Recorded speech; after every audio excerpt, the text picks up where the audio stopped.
Oi, galera, tudo bem?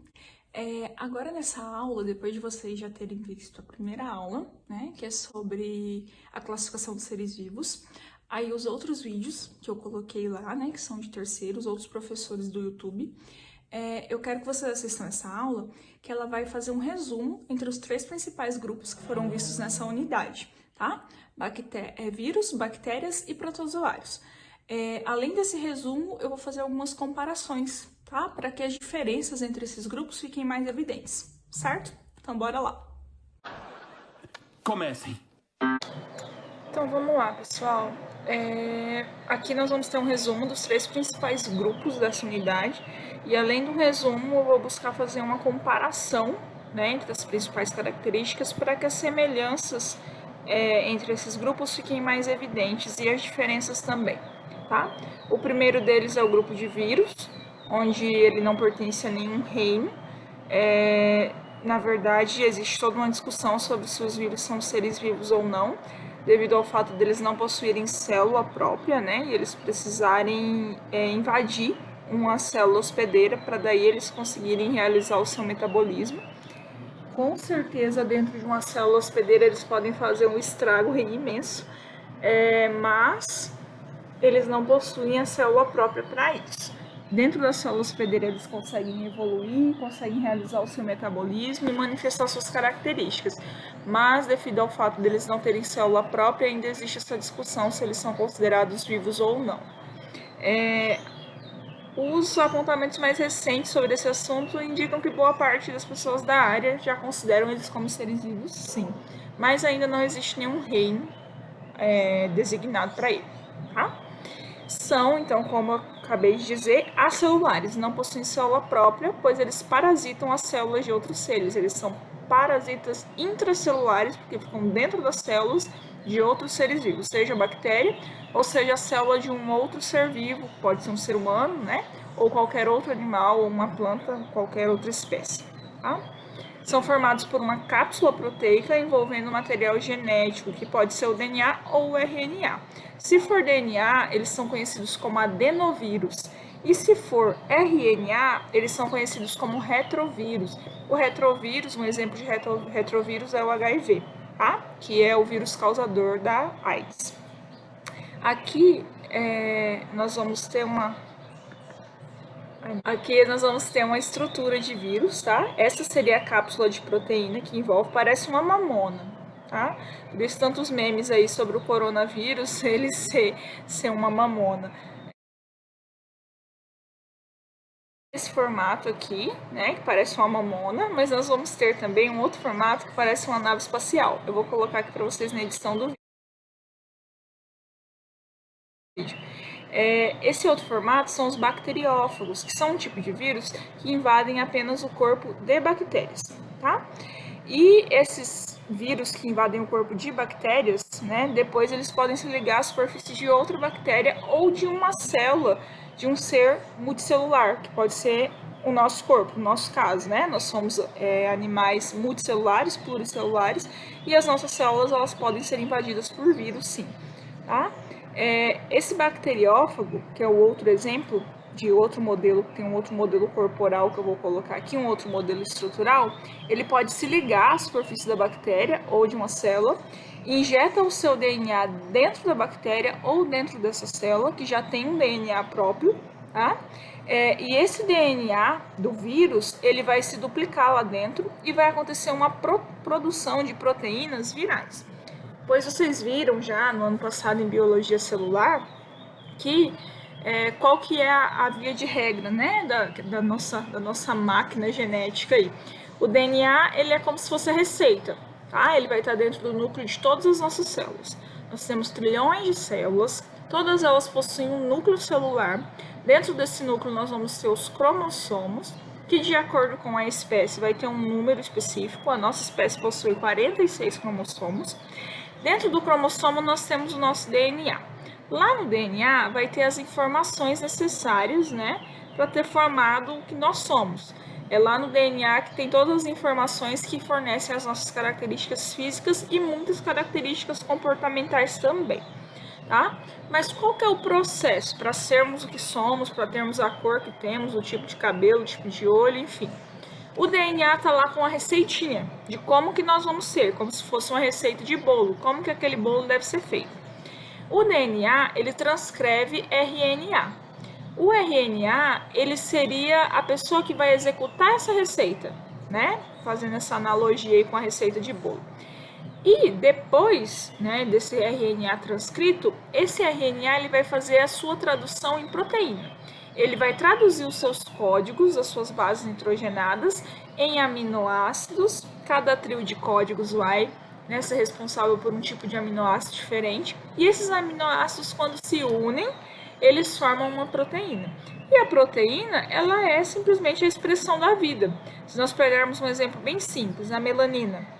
A melanina, ela vai dar a cor da pele. A melanina é uma proteína, tá? Então, quem produz muita melanina é porque lá no seu DNA já estava a receitinha para aquela quantidade.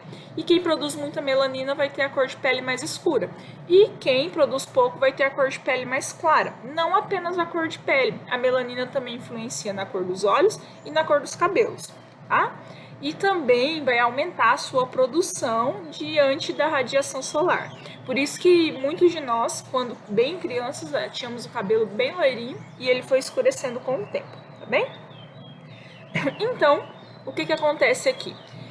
Esse DNA viral, o DNA do vírus, ele vai fazer as suas duplicações, as suas transcrições e vai acontecer a produção de proteína como acontece com o DNA de qualquer ser vivo. Tá? Então vai ter uma produção de proteína que também vão ser virais, que também vão ter as características daquele vírus. O DNA e as proteínas virais, elas vão constituir novos bacteriófagos, porque essas proteínas que vão sendo formadas, elas vão formar cápsulas novas, tá? No outro formato de bacteriófago, mas vai formar cápsulas novas e dentro dessas cápsulas vai ter o material genético, bem?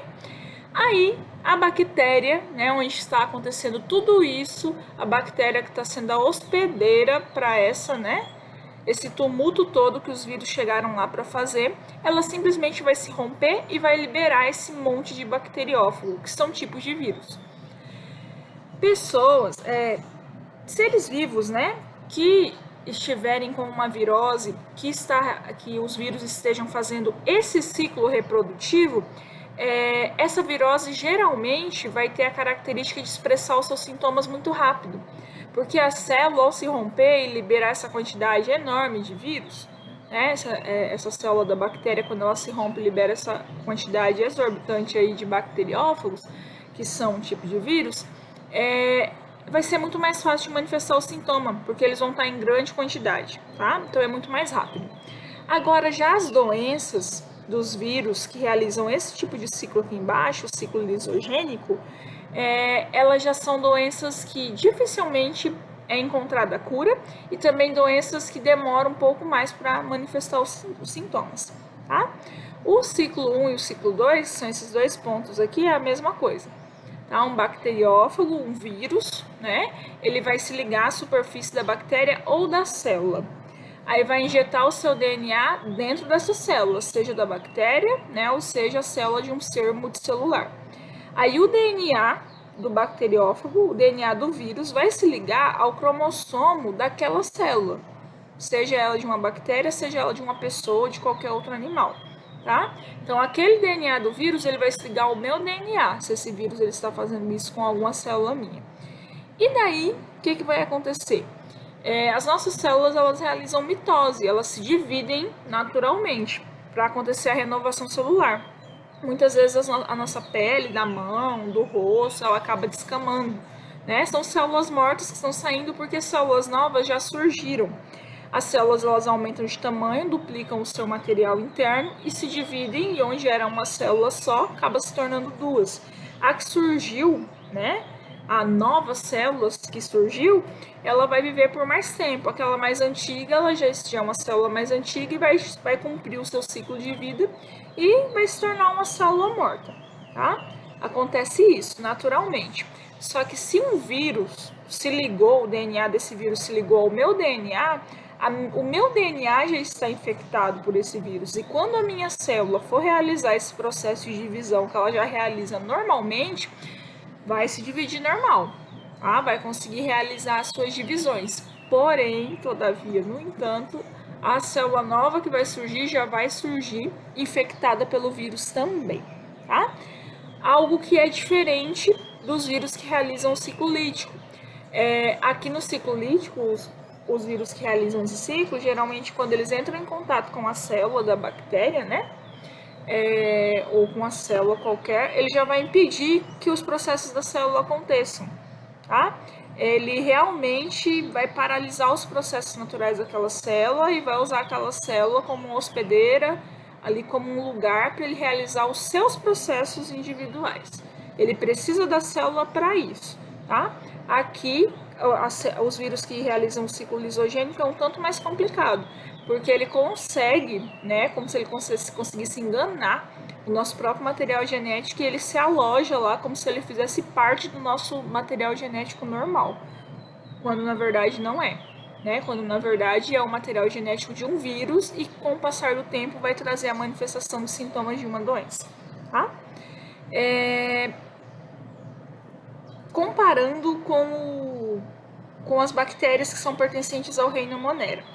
Os vírus, eles não possuem células, tá? As bactérias, elas são unicelulares. São seres vivos que possuem uma única célula. Só que essa única célula, ela é procarionte, ela não tem núcleo. Aqui é o modelo de uma bactéria. O DNA da bactéria está solto dentro dela, tá? Está completamente solto aqui dentro da bactéria. Isso é uma célula procarionte, diferente do próximo grupo, que é o grupo dos protozoários. Tá? Os protozoários também possuem uma única célula, porém a célula que ele possui, a única que ele possui, é do mesmo tipo que a nossa, ela é eucarionte, ela possui núcleo. Onde está o DNA do protozoário? Está aqui dentro do núcleo. Tá? Ele possui o envoltório nuclear para proteger esse material genético. Na bactéria, não. Tanto o plasmídio, né, quanto o DNA mesmo, nucleóide, que é chamado, eles ficam soltos no citoplasma. E o vírus, nem mesmo a membrana plasmática e citoplasma ele tem. É só uma cápsulazinha com material genético dentro. Tá? Voltando lá. Além das bactérias, no reino Monera nós vamos ter as cianobactérias.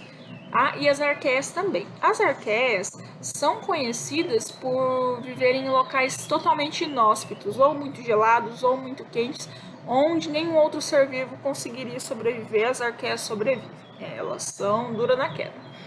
E as cianobactérias, geralmente elas são autótrofas, tá? Diferente das bactérias que são heterótrofas.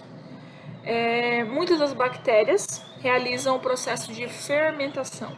Então, elas não necessitam do oxigênio para sobreviver. Elas vão realizar um processo de fermentação, que é a respiração anaeróbica, tá? Uma outra informaçãozinha aqui adicional que vocês também já viram aí nos vídeos anteriores. Reprodução, comparando a reprodução aqui dos vírus, é muito mais simples. Ela se reproduz assexuadamente e sexuadamente, sim. Mas como ela tá ali, ela é dona do seu próprio lar ali, ela não precisa invadir o lar de ninguém para reproduzir. Então os vírus, eles fazem toda uma reviravolta aqui para invadir uma célula hospedeira e conseguir se reproduzir. As bactérias não, né? Elas não são parasitas intracelulares como os vírus, elas têm a sua própria célula, elas têm o seu próprio corpo aqui, tá? A reprodução delas assexuada é igual à nossa mitose. A célula vai duplicar, a célula da bactéria vai aumentar a quantidade do seu material, vai duplicar, aumenta de tamanho e se divide em duas, tá?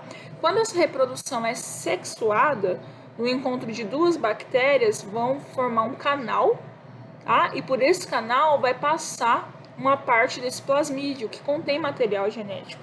Então tem outra bactéria aqui e ela vai passar parte desse plasmídio, né, para essa outra bactéria. Aí essa aqui, ela o futuramente das bactérias pode ser bem mais rápido do que o nosso futuramente, ela vai aumentar de tamanho e vai se dividir em duas, vai realizar a reprodução sexuada de novo.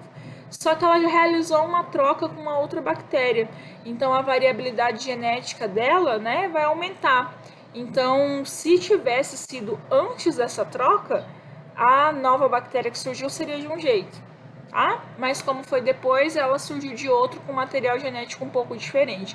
Então, se existe essa troca, existe essa variabilidade genética, existe troca de material genético, passagem de material genético, então a gente já considera que a reprodução é sexuada. Mas é mais raro, tá? A mais comum, as espécies de bactérias, é a reprodução assexuada, certo?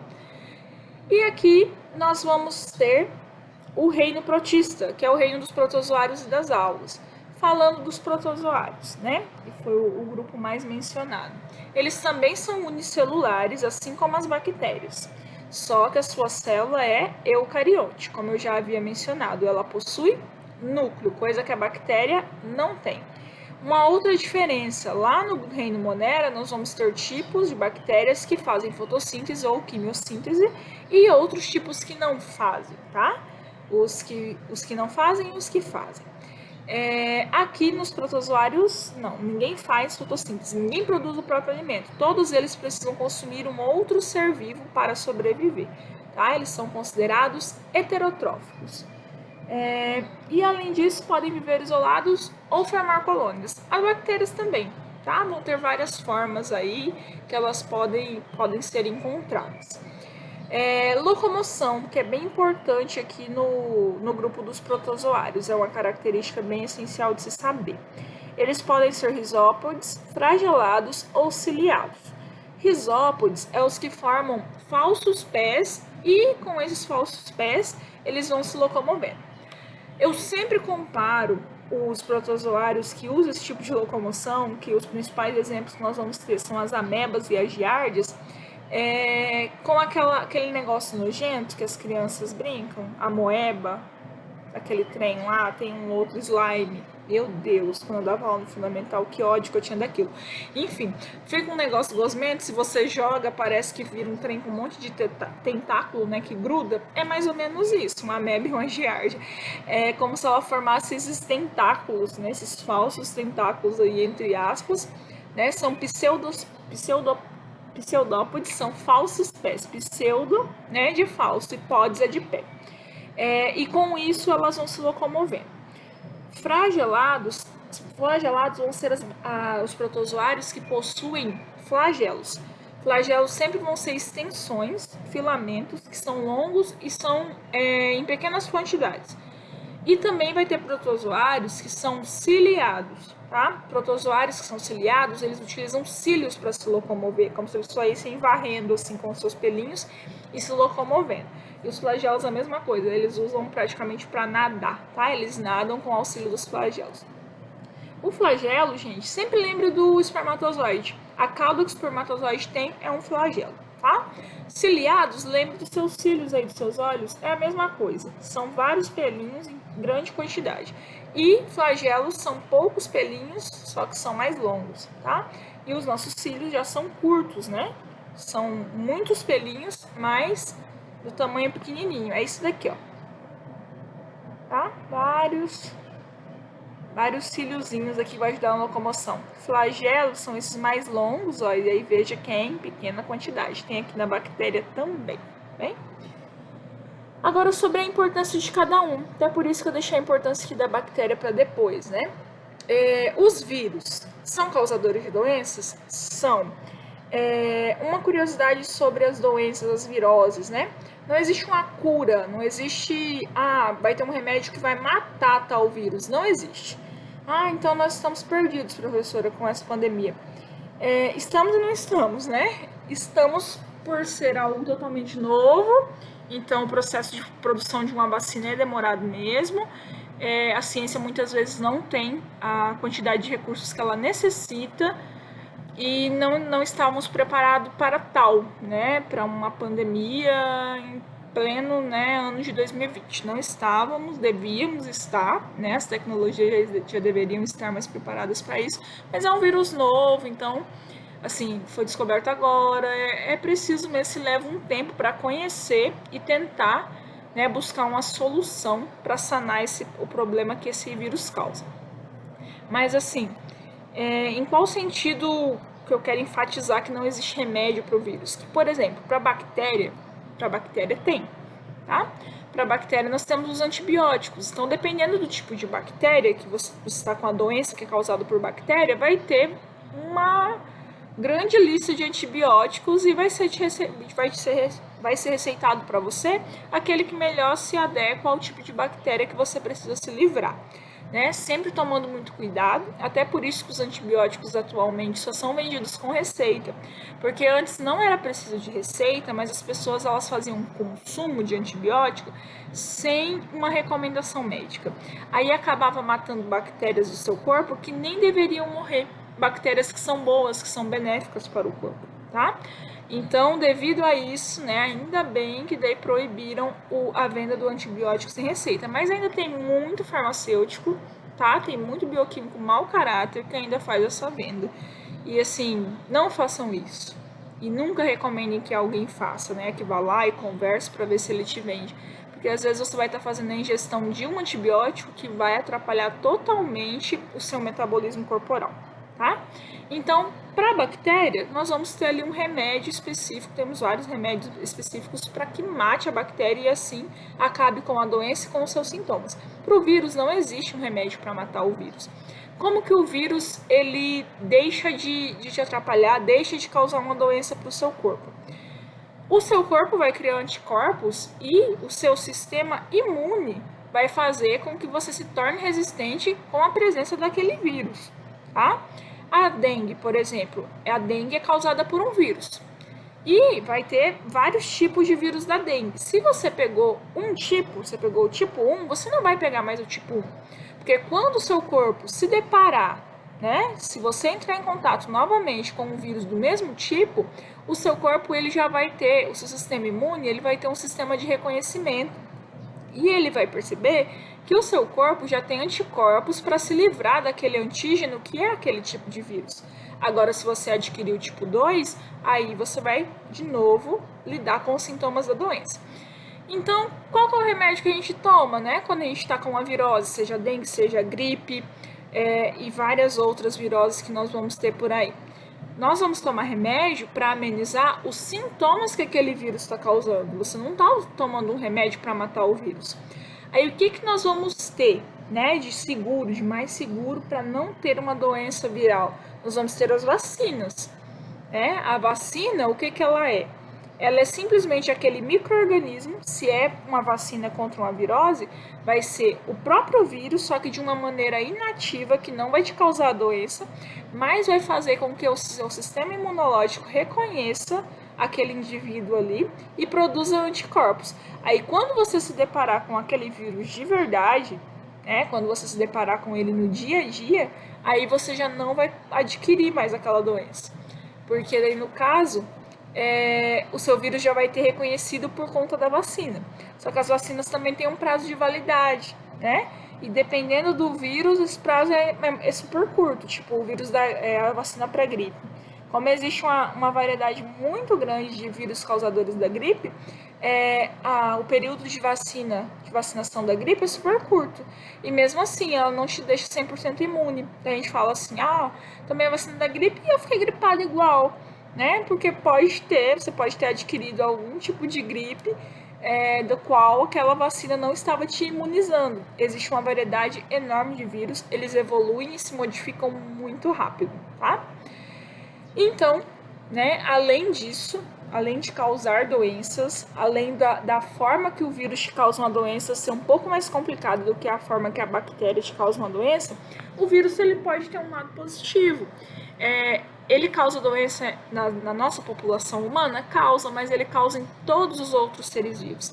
Então, os vírus eles acabam controlando populações que são consideradas pragas, né? Populações que se reproduziriam rápido demais e causariam um desequilíbrio ecológico.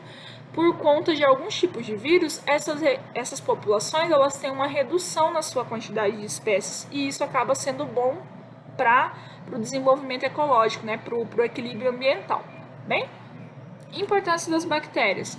As bactérias são as principais decompositoras de matéria orgânica morta, então todos os cadáveres que já existiram nesse planeta, as bactérias tiveram seu papel fundamental em ir lá e comer aquela matéria morta, aquele resto lá morto que estava, seja ele vegetal, seja ele animal. Imagine se não existissem os decompositores. A quantidade de cadáver tornaria o nosso planeta inabitável. Tá? Então eles têm um papel super importante. Vamos ter outros seres decompositores, né? Nós temos fungos decompositores, temos até animais decompositores, mas as bactérias, elas têm aí um papel crucial aí na decomposição, até porque elas não ocupam nem espaço, né? Elas são microscópicas e uma grande quantidade aí vai decompor aí corpos e mais corpos que poderiam estar cheirando mal e estar aí presentes no nosso ambiente, impossibilitando outras formas de vida, tá? Vão causar as doenças, como nós já falamos. Processos industriais, né? Nós vamos ter bactérias aí presentes na fermentação de vários produtos que vai estar presente na produção de alimentos e alimentos que nós gostamos bastante. O exemplo dos lactobacilos ali, que são bactérias, né? Que estão presentes no leite e vão estar aí presentes na produção de iogurtes e outros derivados do leite. No ciclo do nitrogênio, isso é importantíssimo para plantações, para agricultura. O nitrogênio ele é fixado no solo. E daí lá no solo vai acontecer as conversões, nitrato, nitrito, e isso é importantíssimo para a qualidade do solo e para que o solo se torne mais fértil. Tá? E quem faz essa fixação do nosso nitrogênio que está na atmosfera, no solo, são bactérias especializadas para isso. Tá? Na engenharia genética e na biotecnologia. São infinitas as formas que as bactérias podem ser usadas na engenharia genética e na biotecnologia. Mas um exemplo bem simples. O nosso açúcar e o nosso álcool, no nosso país, ele é proveniente da cana-de-açúcar. Para fazer uma plantação de cana-de-açúcar para se produzir, né, glicose e a partir dali a sacarose, né, já é extraído da cana-de-açúcar, já é extraída a sacarose, que são duas glicoses juntas. É preciso de plantações gigantescas, né, e isso leva ao desmatamento, né, porque um dia aquilo ali foi, né, mata nativa e foi preciso ser desmatada para se fazer a plantação. Com a engenharia genética, com a biotecnologia, o que já é possível fazer? Ainda não é feito, mas quem sabe no futuro seja bem viável, né? Porque geralmente o ser humano só se preocupa depois de já estar tudo destruído mesmo. Então, talvez seja uma alternativa para não destruir o resto que ainda vai ter. Eu acho que ainda vai ter. Bactérias fotossintetizantes, né, cianobactérias, elas também produzem glicose, elas fazem fotossíntese, né, o produto que elas liberam é oxigênio e glicose. A glicose, né, uma molécula de uma glicose unida com outra glicose forma a sacarose, e a sacarose é o próprio açúcar, tá? E a partir daí, né, produziríamos o açúcar que nós conhecemos na cozinha e também o álcool, né, a partir de bactérias. Aí vocês imaginam, seres microscópicos produzindo quantidade de glicose que vão se tornar sacarose, né? E vai passar pelo processo de industrialização aí, produção do açúcar que nós conhecemos e do álcool. Em um pequeno espaço poderia estar fazendo essa produção e poupando, né, o que ainda nós temos de mata nativa, pois não precisaria desmatar lugar nenhum. Elas estariam produzindo aí essa glicose aí em um ambiente aí totalmente climatizado para que a sua produção fosse boa em um laboratório, tá? A engenharia genética entraria aumentando a capacidade de produção dessa espécie de bactéria, desse tipo de bactéria que faz fotossíntese, para que o número de quantidade de glicose seja ainda maior do que o normal, tá? O que traria ainda mais vantagens aí para a produção. Só um exemplo de como ela pode ser usada dentre vários outros que já acontece e que ainda podem surgir aí novas descobertas, né, utilizando micro-organismos dentro da engenharia genética e da biotecnologia para benefício da nossa espécie, dos humanos. E, por fim, os protozoários. Os protozoários, como importância, eles também vão ter a decomposição. Muitos protozoários também auxiliam no processo de decomposição. E também, todos eles, gente, tanto vírus como bactérias e como protozoários, são usados muito na indústria farmacêutica. Os vírus são usados nas vacinas, né? Para se fazer uma vacina contra uma virose, vai ter que usar o próprio vírus, tá? Bactérias e protozoários a bactéria também é usada em vacinas, porque tem várias vacinas contra bactérias, né?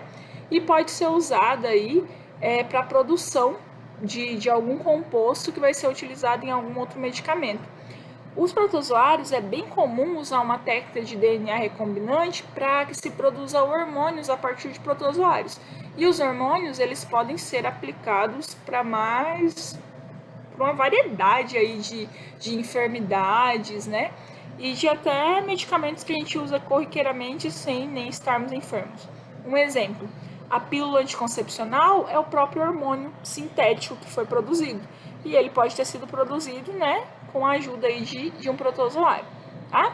É a progesterona, o estrógeno que a mulher está consumindo, né, para que o processo de ovulação ele não aconteça naturalmente e ela não venha a engravidar, né, não tenha uma gravidez indesejada. Mas podemos ter outros exemplos aí de hormônios, porque geralmente a gente só lembra de hormônios sexuais, né? Quando falou em hormônios, já lembra de hormônios sexuais. Mas os hormônios, eles regulam várias atividades do corpo, até mesmo o nosso crescimento. Nós temos o hormônio GH, que é produzido na glândula hipófise, que fica no nosso cérebro, e ele que nos faz crescer, ou não. Quem produz ele pouco pode se tornar um anão, né? É o nanismo. E quem produz demais, em excesso, pode se tornar uma pessoa que cresceu demais, que é o gigantismo, né? É mais raro. Mas, por exemplo, uma criança que não tem o desenvolvimento adequado para a idade dela, se isso for verificado a tempo, pode ser feito aplicações, né, de hormônio GH para que essa criança ela consiga se desenvolver e tenha pelo menos uma altura média, tá? Então, todos esses seres vivos que foram apresentados nessa unidade, todos causam doenças, sim, né? Vocês viram que os vírus vão ter inúmeras doenças que são causadas por vírus, né? Gripe, dengue, HPV, AIDS e várias outras. As bactérias, nós vamos ter doenças bem simples como salmonela, outras doenças que são sexualmente transmissíveis, como a sífilis, é causado por uma bactéria. Sem contar as outras demais infecções, né, que todos nós já tivemos e ainda vamos ter e podemos estar até tendo agora, que são causadas por bactérias. Os protozoários, vamos ter aí a leishmaniose, doença de Chagas, tá? E outras mais. Só que todos eles também têm um papel, né, ecológico importante. Então, todos os seres vivos, apesar dos malefícios que eles podem causar, eles também vão trazer benefícios, tá bem? Em alguns casos, até mais benefícios do que malefícios.